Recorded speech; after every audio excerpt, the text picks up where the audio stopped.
All right, Nick, let's head down to Austin to talk about some Longhorns football after a long awaited spring ball season that is finally over. But the good news has kept on coming for the Longhorns, Nick. They've gotten some much awaited news that Texas football is now back on top. Yeah, it looks like they're definitely heading that way. We covered them a lot this offseason. A lot of good momentum from Texas and a lot of power looking forward for this football program. But while we're talking about the future, let's pause for a second. And when we're talking about power, let's think about Texas running backs of yesteryear. And there's been a lot of really great ones. And that's what we want Longhorns fans to answer in the comment section below. Give us your favorite Texans Longhorns running back of all time. There's a huge amount of lists who just had a great one leaving the NFL recently in Bijan Robinson, but there's a lot of other guys. Let us know who you think the best Longhorns running back in team history is in the comment section below. All right, Miles, what you got? What's the latest with Texas? Yeah, Nick, I'm definitely a Ricky Williams guy. He's probably my favorite running back, especially when he's at Texas. But nonetheless, the Texas has gotten a lot of great news lately, and I'm going to jump straight into the article here. It's from USA Today, a very highly reputable source, especially in preseason polls, stuff like that. A lot of people don't put a lot of weight into it, but nonetheless, good news is good news. So let's give it to the Texas fans. Add Brigham Young, Central Florida, Cincinnati, and Houston into the mix. It makes it very difficult to get a read on the Big 12 heading into the final season for the flagship conference members, Texas and Oklahoma. And while the Sooners should make a big move under Brent Venables after his disappointing debut, the Longhorns are poised to capture the program's first conference championship since 2009 behind quarterback Quinn Ewers. A deeper roster buoyed by another strong recruiting class should help Texas avoid the dips and lulls that have plagued it every season for more than a decade, Nick. So this report by USA Today, there's a lot of tumultuation in the Big 12. There's a lot of teams coming in. Texas, Oklahoma is their last hurrah.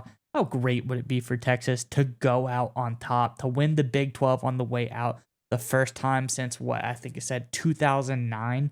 That would be, something to behold and really get them into the SEC with, like you said, some good mojo heading into it. What do you think about this report, Nick? What are you thinking about Texas football? So one of the interesting things about this program is they're actually a lot closer last year than I really remember, but it kind of makes sense, right? Everyone remembers them against Alabama, and they had Alabama beat. There were some questionable calls that helped Bryce Young out. Obviously, Alabama with Bryce Young had to pull it out at the very end. Ewers got hurt. So you felt like Texas was really close, and they did end up finishing third in the Big 12 behind TCU and Kansas State. So again, this is a program that's a lot closer to the top of the Big 12 than maybe some people who don't follow it very religiously think. So this is they're getting better. Ewers looks like he's taken more steps. Sark has said a lot of good things about him. Obviously, he's held off Arch Manning, who will eventually be great, but now it doesn't appear to be his time to lead this program. But again, going forward, I just think they're in such a good shape because they are incredibly talented. And losing a guy like Bijan Robinson is going to hurt somewhat, but they're very deep across the board. This is probably the deepest Texas team, most balanced Texas team, I think, in terms of a good combination of veteran guys at key positions, quality coaches, probably in a decade, right? They've had moments where they've had, a great captain quarterback. They had Bouchel for a little while there. He was kind of carrying the team, but they were weaker in some other spots, or sometimes they were weaker at quarterback, but better than at some other spots. This is probably the most balanced Texas team I've seen in a long time. So I understand where USA Today is coming from. And if you look at their schedule, right, I mean, outside of going to Alabama early, which is a brutal game, I mean, that's going to be tough. They kind of get to ease into it before they go to the Red River Shootout against Oklahoma, and then after that they've got to bye, then Houston, BYU, and then they kind of have their ringer down the stretch there when they go Kansas State and then at TCU. But I really like Texas's chances. I think the schedule's not too crazy. The Big 12 is very winnable from their perspective.